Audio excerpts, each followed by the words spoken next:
So, we're here for the SmackDown Live review, and like I said on Twitter, SmackDown and Raw at this point are just day and night. Raw does just things that don't make sense, they just do a bunch of things, and SmackDown tells stories. And they also have good wrestling at the same time. And that's exactly what we got in this episode of SmackDown, the February 21st edition in 2017. Now, last week, SmackDown went off the air, and, Randy Orton said he wasn't going to face Bray Wyatt at WrestleMania, said he refused to. He pledged his undying allegiance to Bray Wyatt. So, now, Daniel Bryan pretty much had to make a battle royal for this week. I guess a 10-man over-the-top rope battle royal. He did it on Talking Smack, I believe. That's when he announced it. So that's what we're getting in the main event for this week. But Daniel Bryan did kick off SmackDown Live. He came down to the ring or whatever. He says there's always twists and turns on the road to WrestleMania. And that's when he welcomed Naomi to the ring. And I'm just like, oh no, please tell me we're not doing this. Because if you remember last week, she injured her knee. And Alexa put her on notice that she wanted to get her rematch for the Women's Championship. So Naomi comes out, still favoring that knee brace. And I'm just like, I really hope they're not going to do this. But they winded up doing it. Daniel told her she deserves to have that title because she scratched and clawed for years and seen other women get the chances that she never got. He said they're proud to have her on SmackDown Live, which makes what he has to say very hard. And he said he could relate to her. He said, he fought hard against the Authority and got to the top of the mountain, and then he got hurt and had to give up his title as well. So he knows exactly how she feels. He says he and Shane have gone over her medical records, and she'll be unable to defend her championship in the required 30 days. And he's sorry that he has to ask her to relinquish the SmackDown Women's Championship. My heart sunk for Naomi because, like Daniel Bryan said, she scratched and clawed and, saw other women get the opportunities that she never got. And, she finally gets an opportunity and now she's hurt. I don't know if this is like a real injury or just storyline, but whatever, the way this was delivered was just like, man, it made you feel bad for her, whether it's, just a storyline or not. So Naomi hesitates for a minute, as almost brought to tears, of course. She wanted to say a few things before she did anything. She said, it's so crazy how life can change. Last week she was crying tears of joy because she finally accomplished her dream, and now a week later she's filled with sadness and frustration. She felt like she reached the top of the mountain and the view was so sweet, but now she's in a free fall and she can't do anything about it. She feels bad for her fans because, they support her no matter what, and she feels like she's letting them down. She knows when she gives up the title, WrestleMania is pretty much gone too.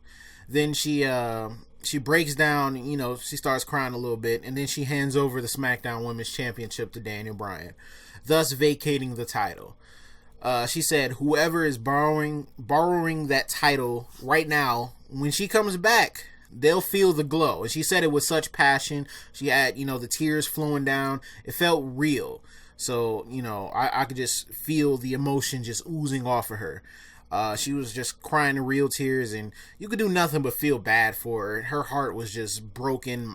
Your heart just breaks for her, you know exactly how she felt about having that title and, finally being at the top. And, just to have something like this happen is just crazy. And I feel bad for her. Hopefully she gets the title back when she comes back from whatever injury she's dealing with. So, she leaves the ring after that. Crowd gave her, standing ovation, everything. Crowd treated her pretty well. As she's walking up the ramp, Alexa Bliss comes down to get that proper heat and gets right into the ring. She just kind of side-eyed Naomi as she was strutting to the ring.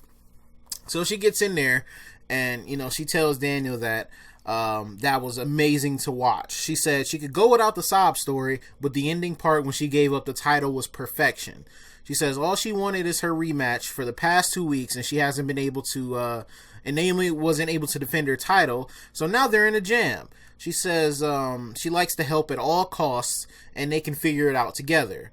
She was just like, they can't not have a champion going into WrestleMania, so they can figure it out together. So what she proposes is that Daniel just, gives her the title back because her arms and her legs are working fine, and she didn't get the rematch that she deserved. So he should just give the title back to her. Great idea. That's exactly what she said. That's a great idea. Daniel was like, even though that was hard taking the title from Naomi, what I'm about to do is about to be even harder.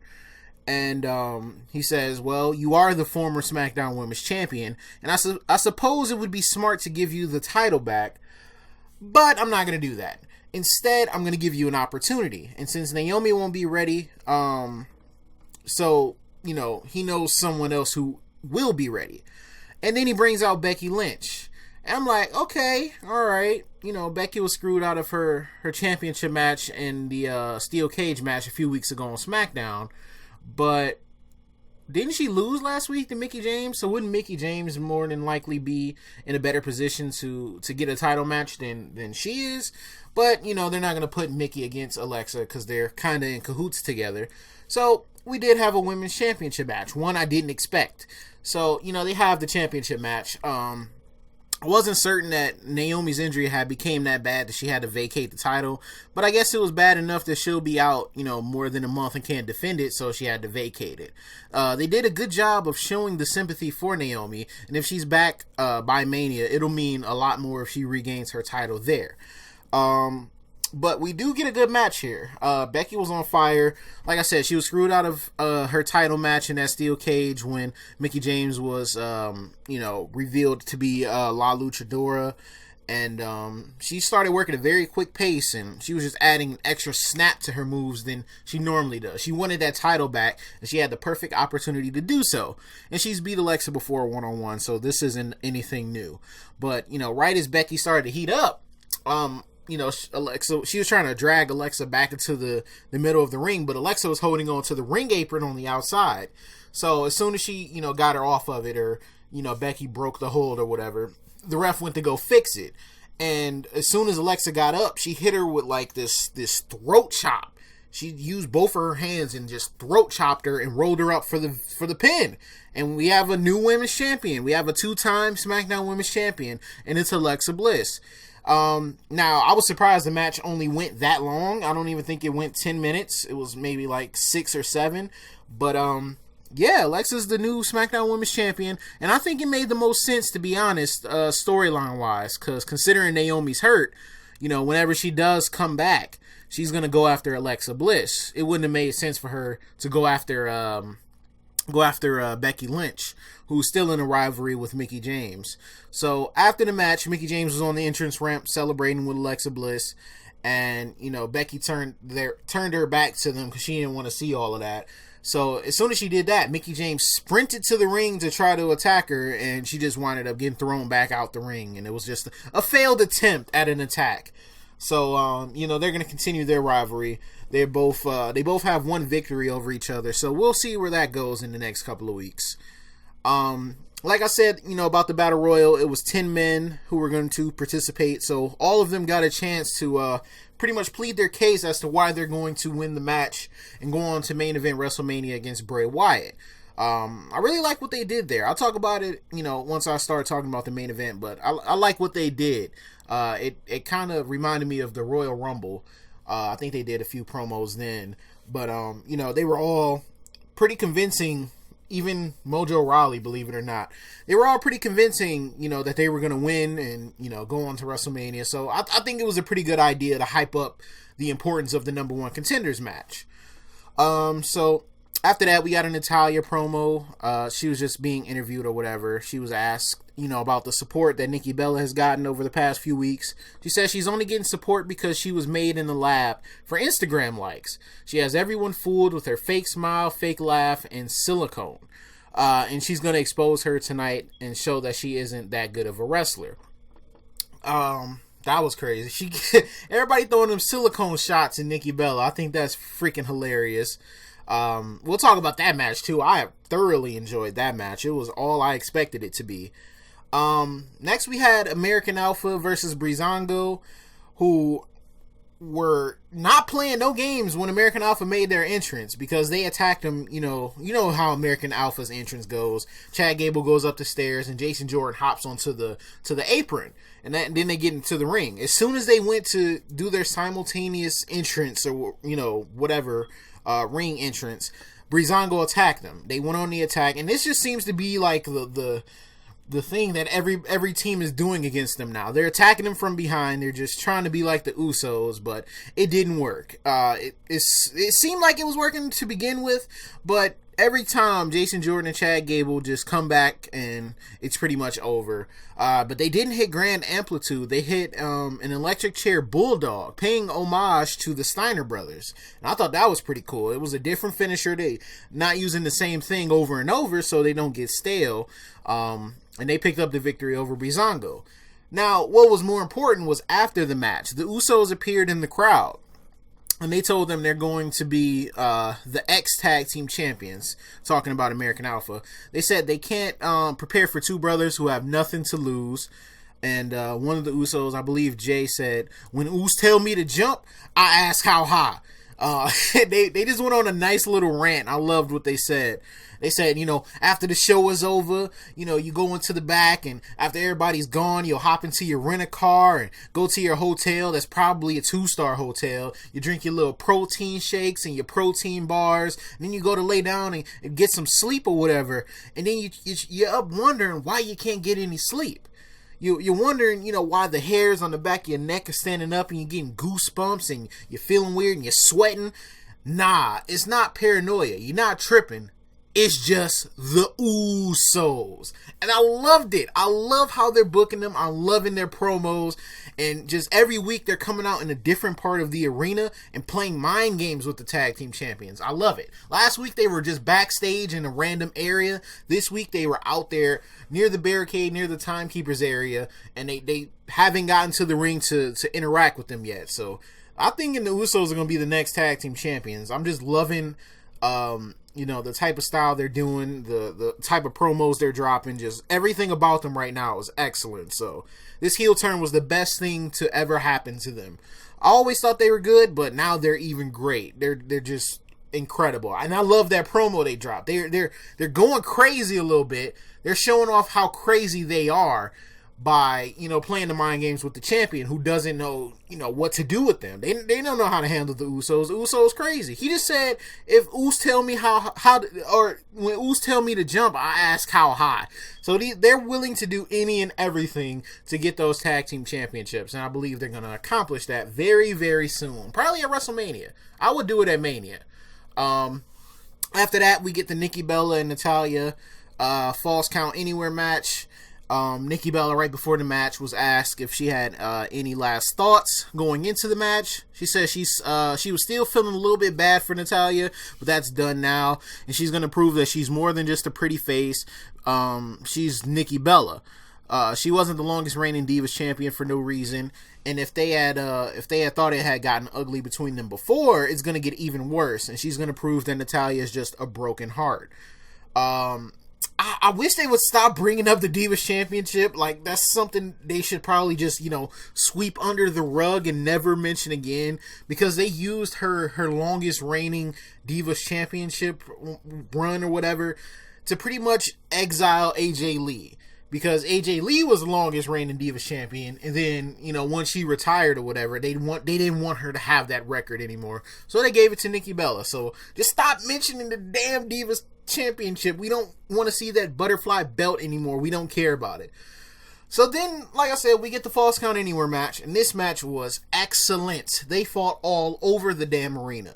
Immediately when the bell rung, Nikki Bella goes for the spear. She starts, raining down the fist on Natalya. Natalya ran. She chased her, started beating her up again. They started fighting on the outside. Nikki Bella tried to grab a table from under the ring, but Natalya stopped her and put it back up under, getting some boos from the crowd, of course. Nikki Bella grabbed a kendo stick, started going to work, smacking her in the midsection, in the back, or whatever.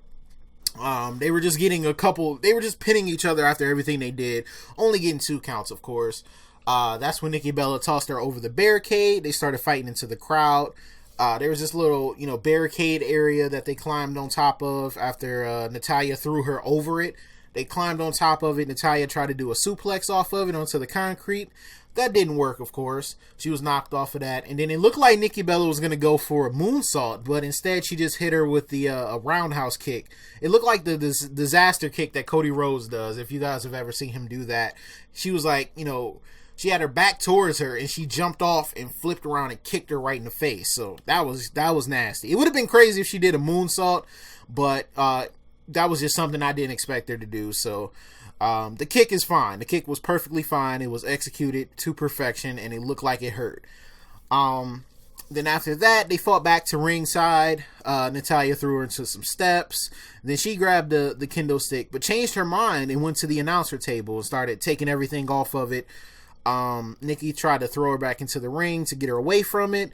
And as Nikki was still on the apron, Natalya slid outside the ring and tried to powerbomb her through the table. Nikki Bella fought out of that, but winded up hitting her with the Alabama Slam onto the announce table. It didn't break, of course. I don't think it was rigged to break, but it still looked like it hurt. She tried to pin her on the table. That didn't work. They went to commercial and came back, and they were fighting up the entrance ramp. Natalya suplexed her onto it. And then they went to the right-hand side of the entrance ramp and started fighting backstage a little bit. And here's where things get a little bit interesting, even more interesting than they already were. So they were fighting backstage and just throwing each other into like the crates that were there, the little metal crates, and throwing each other in the walls. And you see a group of people over there, and you see Maurice. I'm like, why the hell is Maurice just randomly standing there? So Maurice goes to like walk away or whatever, and there was this little area with a curtain. So Natalya tossed Nikki Bella right into Maurice, and it was just like Nikki Bella speared her. So she speared her through this curtain or whatever, knocked down whatever poles was, holding this structure up, and Maurice got knocked down. Nikki Bella got up, and I think she threw Natalya into like a mirror that broke. They had the crowd right there going crazy, like, oh my god. Still a couple near falls. They fought back, back into the to the arena, and was going towards the ring area, whatever. And Natalya went to put her in the sharpshooter, but Nikki Bella countered that and put Natalya into the STF. And then just as it looked like Natalya was going to tap out and lose the match, here comes Maurice. Maurice is tired because I believe, was it at Elimination Chamber when Nikki Bella and Natalya were fighting backstage and they ruined her dress or something like that? Yeah, I think it was Elimination Chamber. So not only did that happen, but now they physically attacked her on accident. She fell victim to one of them getting thrown into her. So she came back to Nikki Bella, and she had a lead pipe, and she was not playing. She started smacking her with it, and was just like, she was forced to break the submission. Maurice was on a damn roll here. She was pissed off. She's tired of getting involved into their shenanigans. And The Miz had to come pull her off of Nikki Bella, because if not, she would have kept hitting her with that damn pole. And after that, Natalya pretty much looked up, was like, oh, easy pickings, went over to Nikki Bella and got the 3 count. Thus ending their rivalry, and now there's another one being started. And I know exactly what they're setting up based off of what happened in the main event that we're going to talk about here in a second. The number one contender for the WWE Championship 10-man Battle Royal. It was John Cena, AJ Styles, Luke Harper, Apollo Crews, Kalisto, Dolph Ziggler, Baron Corbin, Mojo Rawley, Dean Ambrose, and of course The Miz. I think everybody except John Cena said why they were going to win the match. John Cena didn't have to say anything, so AJ was backstage, he was happy. He went up to this random guy, whatever, it was like, you know what I'm about to go do? And the guy just like no-sold him. He was like, do you know what I'm about to go do? He was like, no, I don't. I'm about to go main event WrestleMania. I'm about to win this Battle Royal. Get happy. You should be happy right now. Luke Harper said he's finally free of Bray Wyatt's hold on him. He did everything. He stayed loyal to him. And, Bray Wyatt pretty much betrayed him. So now he's free. I think Apollo Crews was talking about something about his smile. I don't care. Kalisto, fuck Kalisto. Dolph Ziggler said the new era is permanently canceled. Mojo Rawley said, he's won 2 battle royals, which he has in like the past 2 months. So this one is more important because it's for WrestleMania. He said WrestleMania a few other times, like just trying to stress the importance of it. Dean Ambrose said, he's still feeling the effects from the Elimination Chamber after being screwed out of the championship, but any chance he gets to break Baron Corbin's legs, he'll definitely enjoy that. The Miz said, he's been a winner his whole life. He won, the real world. He won Tough Enough. He's married to the hottest female on the planet. He's won WWE championships, tag team championships, United States championships, Intercontinental championships. He's the star of the Marine 3, 4, and 5. He's just a complete star. He's the A-lister. And then Baron Corbin. He just said, he's about to carve a path of destruction, of course, like he always does. And you know why? Because Baron Corbin.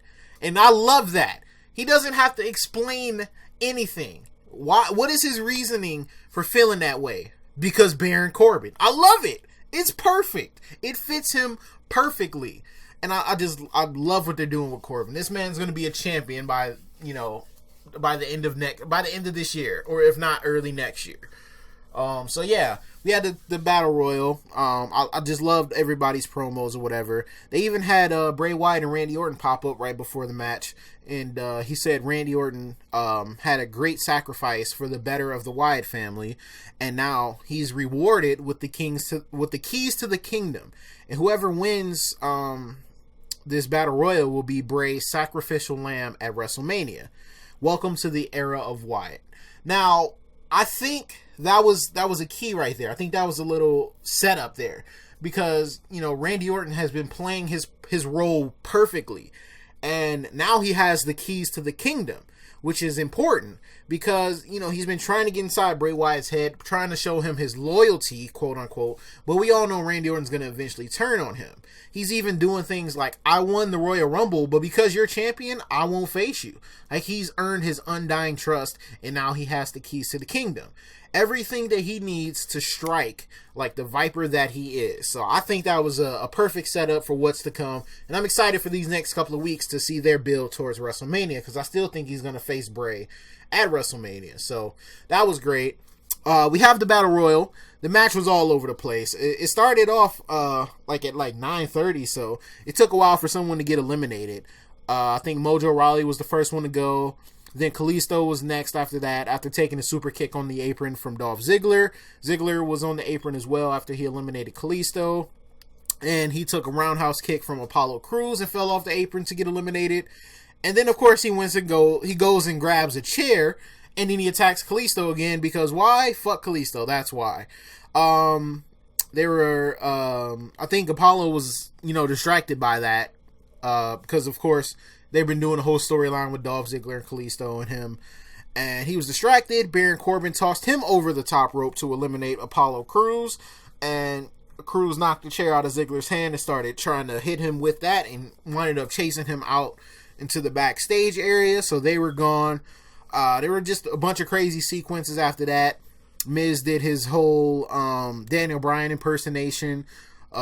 Everybody, it was like 4 people in the corners, and he went and did the running drop kicks or whatever. Then he hit the yes kicks on John Cena, and as he goes for the final one, Cena countered it and tossed him over the top rope. I'm like, yep, there it is. They're actually going to go through with that mixed tag match at WrestleMania.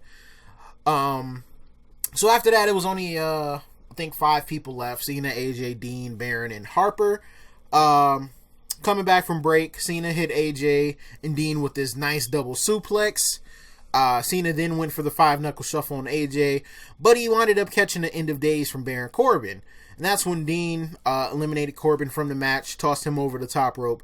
But of course, Corbin was pissed off once again because he was screwed out of a win by Dean Ambrose, and I think they're going to face off in Mania as well. They're setting that up.